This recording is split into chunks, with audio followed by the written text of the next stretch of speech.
Assalamualaikum warahmatullahi wabarakatuh. Kami dari kelompok 1 ingin mempresentasikan hasil diskusi kami yang berjudul minuman keras atau khamar. Kelompok 1 yang terdiri dari saya, Ade Sartika Huta Barat, dan teman saya yang bernama Dia Salsabila. 1. Dasar hukum dilarangnya minuman keras atau khamar. Meminum minuman keras diharamkan oleh Allah Subhanahu wa Ta'ala dan Rasulullah karena menyebabkan kejahatan seperti adanya permusuhan dan kebencian antar sesama, menghalangi seseorang beribadah, menjauhkan diri dari akhlak terpuji, dan termasuk perbuatan setan. Diharamkannya khamar tidak terbatas pada sedikit atau banyaknya minuman tersebut, sebab yang diharamkan bukan hanya sifat memabukkannya, tetapi juga minuman tersebut. Tidak hanya haram bagi peminum, tapi juga bagi yang membuat, menjual, membeli, membawa, menghidangkan, dan mengambil manfaat dari hasil penjualan tersebut. 2. Had atau hukum bagi peminum khamar. Hukum atau had bagi peminum khamar ditetapkan berdasarkan salah satu dari dua hal, yaitu pengakuan dari pelaku dan kesaksian dua orang saksi yang adil. Adapun bentuk hukum dan alat yang dikenakan terhadap peminum minuman keras adalah didera atau dipukul dengan sepotong kayu, sendal, sepatu, tongkat, tangan, atau dengan alat-alat lainnya. Jumlah pukulan dalam had minuman keras adalah 80 kali. Imam Syafi'i, Abu Dawud, dan ulama-ulama Zahiriyah berpendapat bahwa had minuman keras adalah 40 kali pukulan, tetapi imam atau hakim dapat menambah hingga mencapai 80 kali. Tambahan 40 kali adalah takzir yang merupakan hak imam atau penguasa.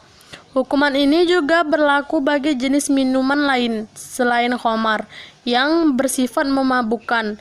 Ketetapan ini didasarkan pada analogis atau kias atas dasar kesamaan ilat atau sebab, yaitu memabukkan.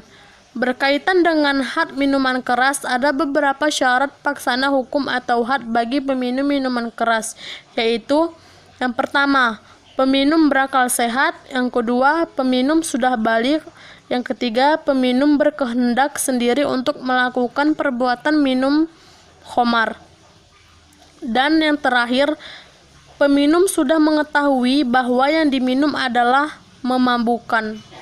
3. Bahaya minuman keras. Menurut ilmu kedokteran, banyak dampak yang disebabkan oleh minuman ini, seperti melemahkan daya imunitas tubuh, berdampak fatal pada paru-paru, gangguan detak jantung, peningkatan tekanan darah, pembesaran jantung, meningkatkan risiko terkena stroke, dan serangan penyakit lainnya, serta berpengaruh terhadap seluruh anggota tubuh seperti gangguan hati dan melemahkan syaraf seseorang.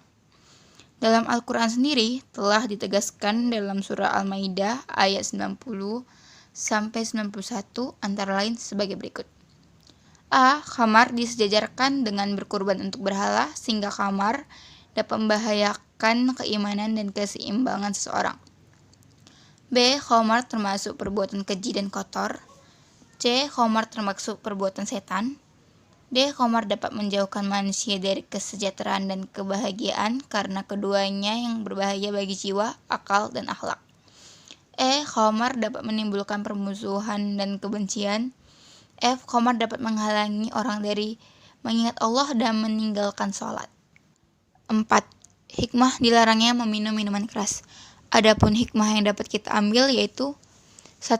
Masyarakat terhindar dari sikap kebencian dan permusuhan akibat pengaruh minum minuman keras. Minuman keras dapat menyebabkan mental peminumnya menjadi labil, mudah tersinggung, dan salah paham, sehingga dapat menimbulkan sikap benci dan permusuhan.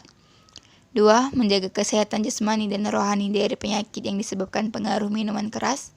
Minuman keras itu dapat merusak jasmani atau rohani seperti perut busung dan hilang ingatan. 3. Terciptanya anggota masyarakat yang kuat dan sehat fisiknya, memiliki semangat hidup yang tinggi dan pikiran yang tajam. 4. Menghindari penggunaan harta untuk hal-hal yang tidak bermanfaat.